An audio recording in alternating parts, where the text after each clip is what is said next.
오늘 설교 제목이 제자도입니다. 이 제자도란 스승이신 예수 그리스도의 제자로서 추구해야 할 가치 및 삶의 자세와 그 내용을 말합니다. 우리 예수님의 제자로서 예수님을 따라간다는 것은 여러분 아시는 대로 그렇게 만만치 않습니다.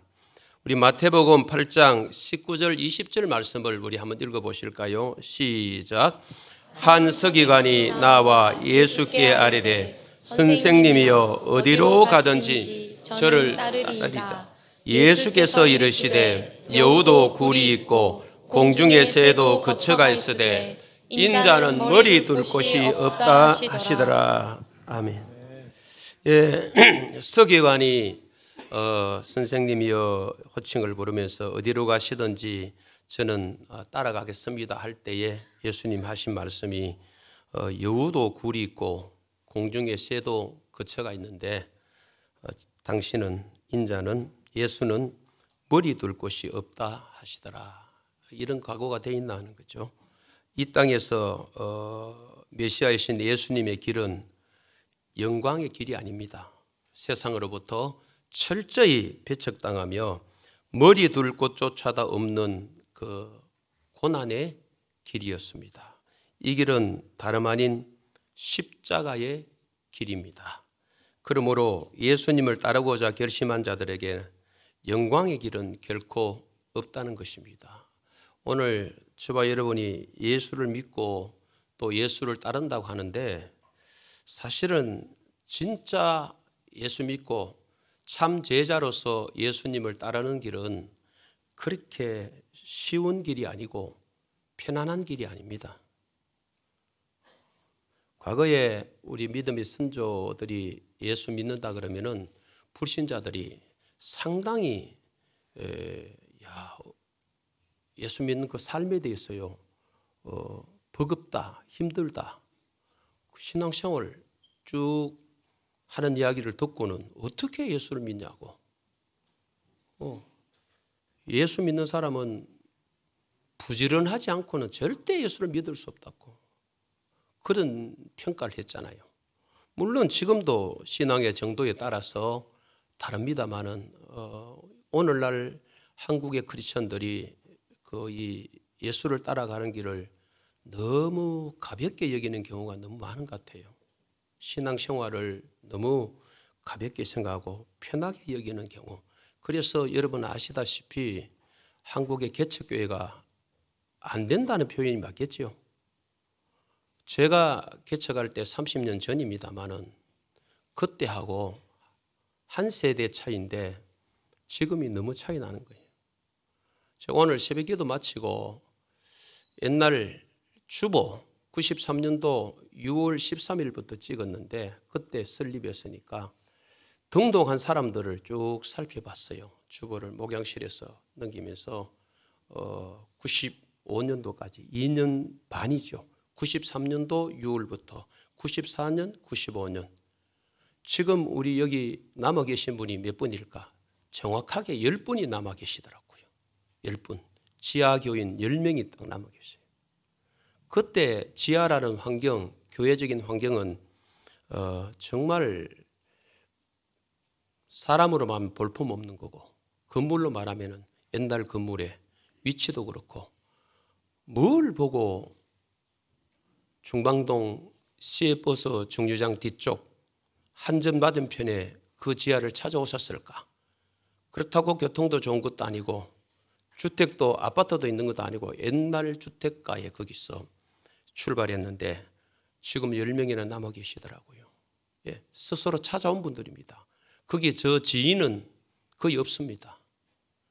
딱 한 분이 아는 우리 이예련 집사님은 시누이를 알아서 시누이가 우리 교회에 데려다 놓고 간 거예요. 서울로 간 거예요. 지금 금난교회 권사님이 되어 계시죠. 전봉의 권사님이라고. 암양의 그 집안 되면 다 알 거예요. 암양 사람들은. 시누이를 데려놓고 다 모르는 분들이에요. 그래서 그 어려운 시기에 이 교회를 섬기겠다, 개척교회에 일하겠다고 찾아오신 분들이에요. 지금은요, 우리 신량의 개척교회가 너무 고전을 하고 있고 우리 교회가 또 집중 좀 후원하고 있는 우리 교회 출신이자 오래 사역하셨던 우리 박 목사님도 교인이 한 명도 없을 정도로 1년이 다 됐는데, 그렇죠? 나가버리고 또 쉽지 않은 거예요. 그만큼 한국의 성도님들이 편하게 신앙생활을 하려고, 죄송합니다, 다 그런 건 아닙니다.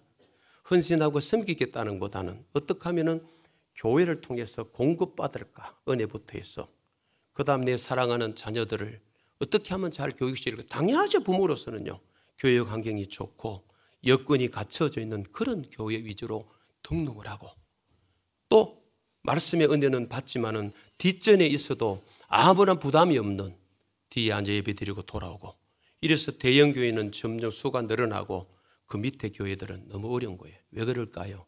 전반적으로 헌신도가 낮은 거예요. 이 교회를 섬기겠다는, 희생하겠다는 제자도가 문제가 있는 거예요. 예. 오늘 예수님이 말씀하신 마태복음 16장 24절이 잘 안 되는 거예요. 전반적으로 안 그런 분도 계시겠지만은 사자바 다 그렇게 이야기는 아닌데, 전반적으로 한국의 개척교회가 어떤 상황에 있는가만 보면 딱 답이 다 나와 있어요. 과거에 비해서 많은 차이가 있죠. 여러분, 예수님을 따라간다는 것은 고난의 길 맞습니다. 십자가의 길입니다. 오늘 예수님은 그것을 지금 본문에서 말씀하고 있죠. 제자도에 대해서 너무나 선명하게 알려주는 구절이 오늘 본문에 포함되어 있습니다. 그 24절입니다.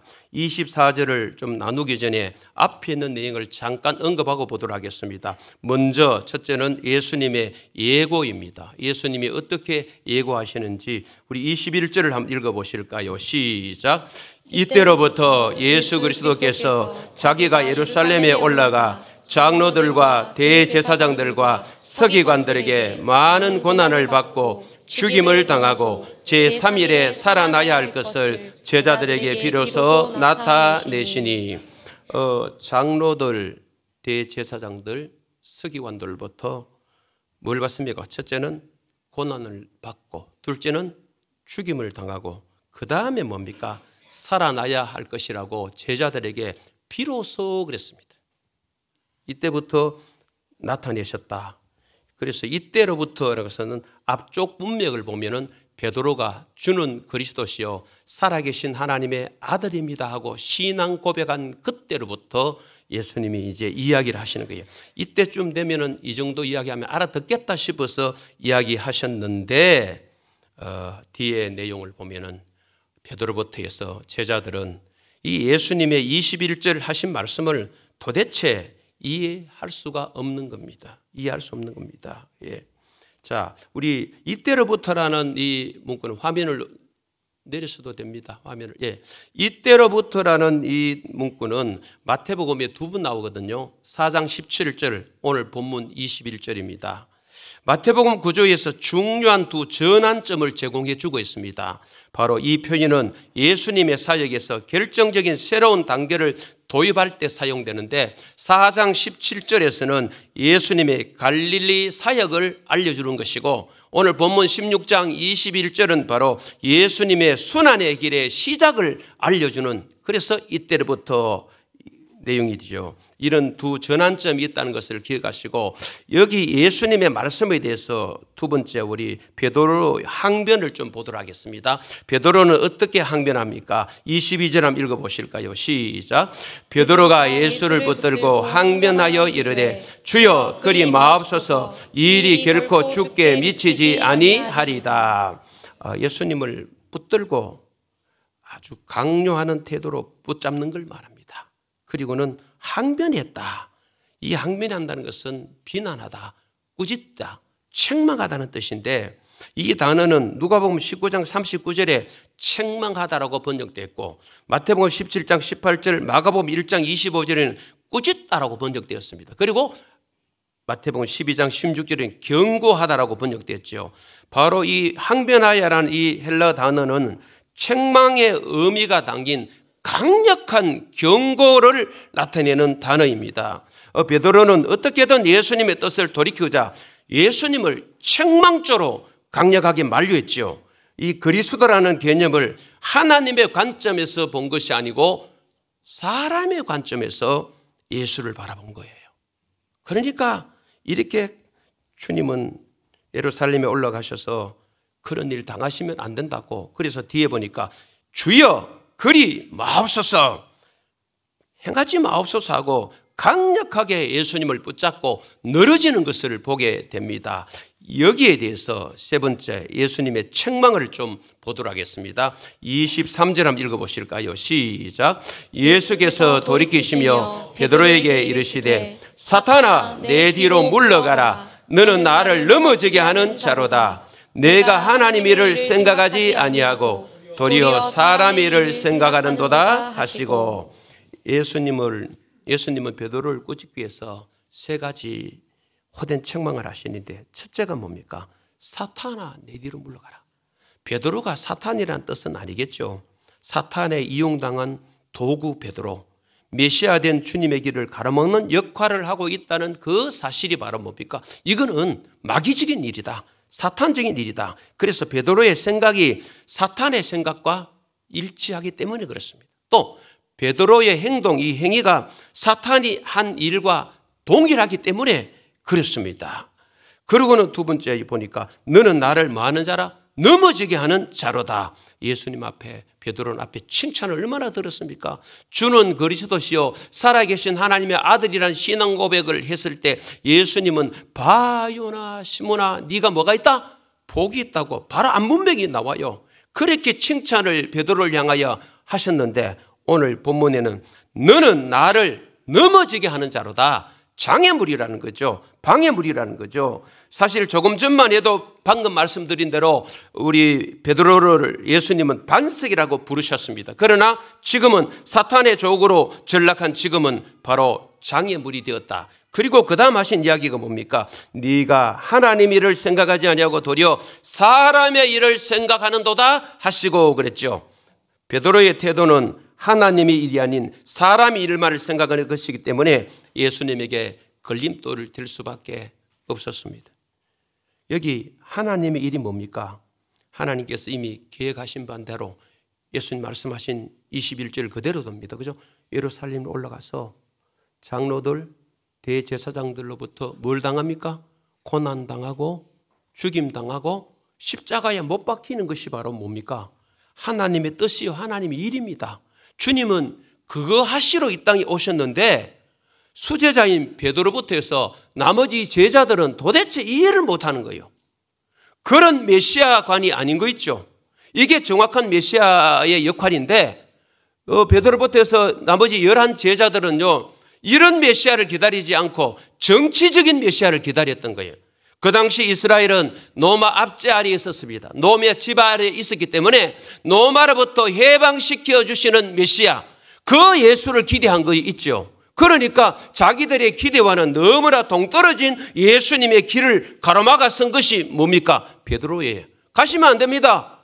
우리를 로마 압제로부터 해방시켜주는 그런 메시아가 당신이 되셔야 되는데 왜 죽어요? 대제사장, 장로들, 서기관들로부터 뭐 고난당하고 뭐 죽는다니요. 무슨 일입니까 이게? 그래서 예수님의 앞길을 막아 쓰는 방해물, 장애물이 된 거 있죠. 이럴 때 예수님 하신 말씀 뭡니까? 베드로야, 너는 왜 하나님 일을 생각하지 않냐고 사람 일을 생각하느냐? 그렇습니다. 오늘 우리 교회 안에서도 여러분이나 제가 신앙생활하면서도 사실 베드로처럼 이런 일을 할 때가 있는 것 같습니다. 내 생각에 사로잡히고 내 육신의 야망과 내 꿈에 젖어서 내 정욕적인 삶의 지배를 받음으로 말미암아 사람의 일을 생각하는 거예요. 내 소원을 이루려고 하면서 하나님의 일을 생각지 않는, 적어도 교회 우리 중직자들 되셨으면 또 신앙생활 하시면서 예수님의 제자라는 말을 들으려면 우리는 사람의 생각에 묶여서 안 됩니다.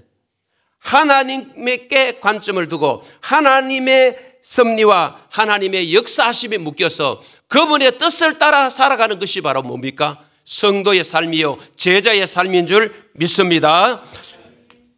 베드로는 철저히 인간의 이성에 근거하여서 세속적 관점에서 예수님의 순환 사건을 평가함으로 말미암아 결국 예수님에게 크나큰 장애가 되고 말았죠.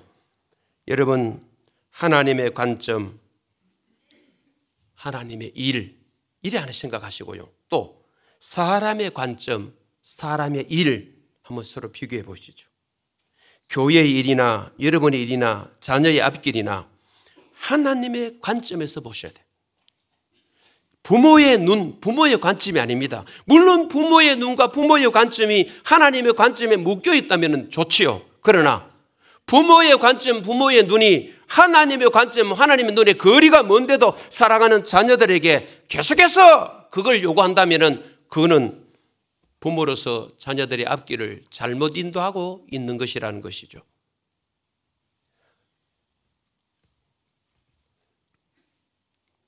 교회 여러 사역도 마찬가지입니다. 하나님의 관점에서 하나님의 일이다, 이 생각을 하셔야 됩니다. 네 번째, 마지막 이 주제를 좀 나눌까 합니다. 제자도입니다. 제자도. 우리 24절 한번 읽어보실까요? 시작. 이에 예수께서 제자들에게 이르시되 누구든지 나를 따라오려거든 자기를 부인하고 자기 십자가를 지고 나를 따를 것이니라. 참 순종하면 복이 되지만은 순종하기 전까지는 이 24절의 말씀은 더더욱 우리 마음에 부담이 될 수 있습니다. 물론 거룩한 부담으로 가지면 좋겠죠. 여기에 따른다는 것은 스승의 삶과 가르침에 온전히 순복하는 삶, 즉 참 제자가 된다는 것입니다. 예수님을 따라가는 자격을 본문에 두 가지로 말합니다. 즉 예수님을 따르는 믿음이란 무엇인가? 첫째는 자기를 뭐 해야 됩니까? 부인해야 된다. 화면을 한번 떼어주시기 바랍니다. 자기를 부인해야 됩니다. 이 화면을 지우시고요. 네, 자기를 부인해야 됩니다. 한번 따라해 보시죠. 자기를 부인해야 됩니다. 부인해야 합니다. 이 부인한다는 것은 포기한다, 버린다는 거예요. 하나님의 뜻을 위해서는 목숨까지도 버려야 하는 철저한 자기 포기를 의미하죠. 자기의 이기적인 어떤 욕망, 욕심, 생각, 주장, 부패한 옛 자아, 옛 사람을 철두철미하게 굴복시키는 것을 말하죠. 저와 여러분의 내 뜻, 내 소원을 굴복시키는 것을 말합니다. 자기 부인은 자기 존재 자체를 부인하는 것입니다. 십자가로 처리된 자아를 말합니다. 십자가로 뭐가 돼요? 처리된. 여러분, 물이 깨끗지 않은 물이 쭉 오다가도 뭘 만납니까? 정수기를 설치 안 하면 필터를 통해서 그 물이 걸러집니다. 중화됩니다. 저는 묵상합니다. 우리의 자아가, 우리의 옛사람이 십자가를 만나야 돼. 아멘 하시기 바랍니다. 십자가 만나야 돼요. 그 예수 십자가처럼 십자가 앞에서 우리 자아가 걸러져야 돼. 우리 욕심이 걸러져야 돼요. 우리의 야망이 걸러져야 돼요. 우리의 생각, 우리의 고집, 아집, 우리의 주장들이 십자가 앞에서 걸러져야 돼요. 지도자가 먼저 걸러져야 돼. 십자가 만나야 돼. 오늘 종료주일 아닙니까? 한 주간 고난주간 아닙니까? 십자가 없는 신앙생활 가짜입니다. 예수 없는 신앙생활과 똑같습니다. 십자가가 없어 그 인생에. 예수가 없는데 뭐. 예수라는 이름을 입술로 부르기는 하는데 삶에 예수가 없어요. 십자가 목걸이, 십자가 여러 형상들을 가지는데 삶에 십자가가 없는 거예요. 그러니까 자기가 안 죽지요. 절대 안 죽어요. 자기가 살아 펄떡거린단 말이죠. 살아 펄떡거려요. 물고기 물에서 건져놓으면은 뭐 장어든 뭐 숭어, 송어든 미꾸라지든 팔딱팔딱 뛰잖아요. 저는 그 생각을 한번 해봅니다. 우리가 육이 살아가지고 너무 펄떡펄떡 뛰는 거예요. 그 사람을 만나면은, 누구를 보면은, 아직 자기가 너무 살아있는 거 있죠. 자기가 너무 살아있어요. 좀 죽어야 돼요. 아멘 하시기 바랍니다. 예수 안에서 죽어야 돼요. 목사도 죽어야 되는 거 맞습니다. 계속 죽어가야 돼요. 그래서 사도 바울은 고린도서 15장 31절에 나는 뭐한다? 날마다 죽노라 그랬습니다. 물론 그 문맥을 따라 해석을 잘 해야 되겠습니다만은 그 한 구절만 땡겨낸다면요, 날마다 죽노라, 그런 삶을 살았던 사람이 사도 바울 아니겠습니까? 자기 부인이 안 되면은 그리스도의 제자로 우리는 살아갈 수가 없습니다. 우리의 열심은 언제든 자기 의의가 되고 자기 자랑이 되지 않습니까? 자기 부인이 있는 사람들이 헌신하고 드리고 충성해도 뒤끝이 자기를 드러내지 않잖아요. 자기 흔적을 지우잖아요. 우리나라 사람들은 잘 아시죠? 요즘 많이 사라졌습니다. 그 문화가. 어디든지 특별한 장소 가면 누구 왔다 간대. 누가 뭐 지가 누군데 왔다 가는지 말 쓰나요, 그게요. 돌에다가, 아까운 돌에다가, 하나님 만드신 돌에다가 화이트로 칠해놓고 뭐 또 사랑 하트 마크 해놓고 누구 사랑. 여러분 경산 저 다리 저 한번 건너가 보십시오. 육교 거. 지금은 안 지어졌는가. 청소년들이 그랬겠지만 이걸 보고 사투리를 황칠해 놨다 합니다. 황칠 알아들어요. 사투리 쓰지 말라고 우리 집에 같이 사는 사람은 늘 이야기하지만은 저 위에 사람 말고 이게 다 알아들을 수 있을 것 같아서 지나가다 제가 보니까 온 벽에다가 칠을 해놓고 누구 사랑 맡아놓고 누구 뭐 했다. 무슨 이게요.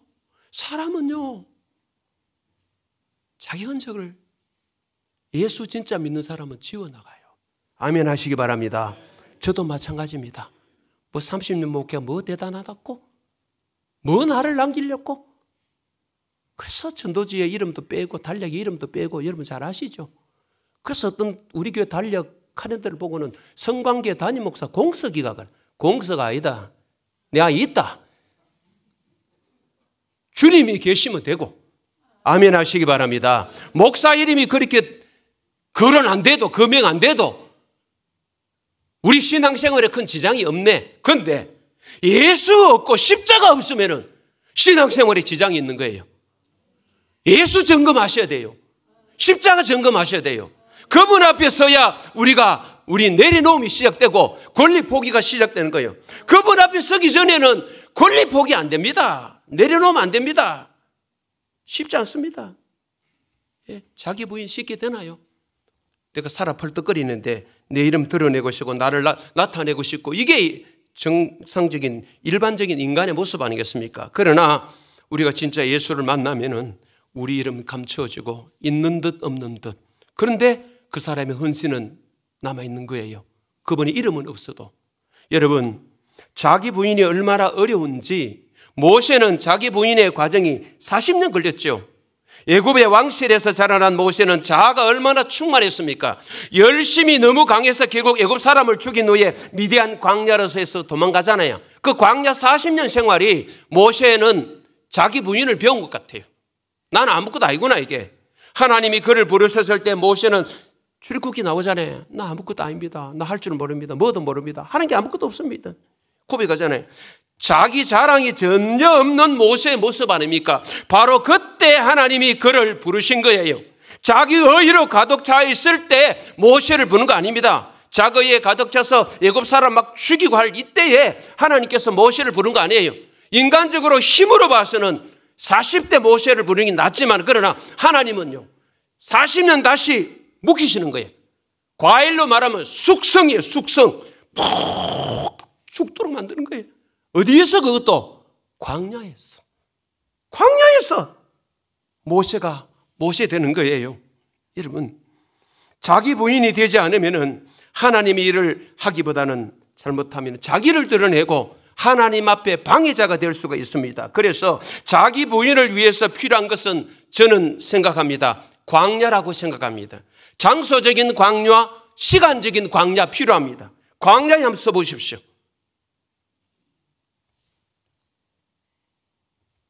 광야에서 깎이고 깎이는 작업이 반복되면서 자기 부인의 삶으로 조금씩 나아가는 거예요. 우리 확 잘 안 바뀝니다. 한 집에 살아보면 아시죠? 수십 년 한 집에 살았는데 서로 기대하는 바가 있어요. 근데 참 웃기는 거는 다른 사람에게만 바뀌기를 원해. 부부간에도 보니까. 니와 안 바뀌노? 니 바뀌라. 그러고 50년, 60년, 70년 막 사시는 거예요. 서로 바뀌래. 조금만 한번 돌아보고, 그래, 여보, 당신 바뀌라는 것보다 내가 먼저 바뀔게. 저는 이게 성경적인 것 같아요. 믿으시면 아멘 하시기 바랍니다. 내 바뀌면 돼. 교회도 마찬가지입니다. 뭐 꼴보기 싫은 사람, 어떠니 저런 사람이 있는 사람, 아니요.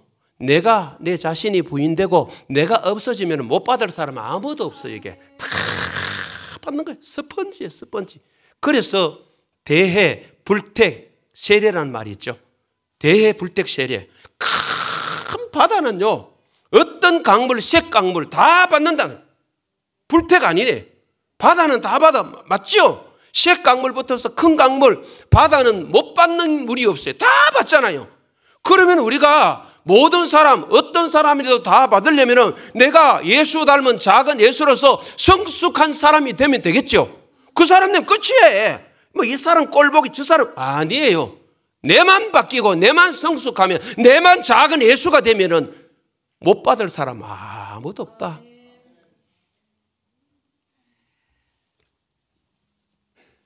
대해불택세류, 제 인생에 있어서 굉장히 중요한 단어로 쓰고 있어요. 적용하고 있어요. 그래, 막 어떻게 하다가도 어떤 목사님은 개척하시는데 안 맞다고 해서 자기가 안 맞대. 코드가 안 맞대. 그때 제가 한 말이 있습니다. 경산으로 말하면, 네가 경산중앙교회 목사가 이랬어요. 제가요. 친하니까. 왜 그런 말 했을까요? 중앙교회 교인처럼 적어도 뭐 등록교인이 17,000명, 16,000명 되면은 혹시 몰라도 뭐 몇 명이 있는데 제가 그동안 십수년 우리 서로 교제하면서 이런 이야기 많이 했어요. 개척 하신 분들이 제가 개척했다고 조금 이제 형님처럼 이렇게 교제하는 분이 있거든요. 형님, 그래, 품는 게 목회다. 저는 그럽니다. 품는 게 목회다. 한번 따라해 보실 거예요. 품는 것이 예수의 제자다. 그렇죠. 예수님 못 품을 사람. 하나만 더 나누고 마치겠습니다. 시간이 좀 지나가는데, 여러분, 두 번째는 자기 십자가를 져야 합니다. 자기 부인으로 끝나면 안 되고요. 자기 부인하는 이유가 자기 십자가를 지기 위함일 수 있습니다. 이 십자가가 무엇입니까? 십자가가 무엇입니까? 따라해 보십시다. 우리 여자분들 따라해 보실까요? 예먹이는 남편이다. 남자분들 한번 따라해 보실까요? 예먹이는 아내다. 아, 그게 하시네.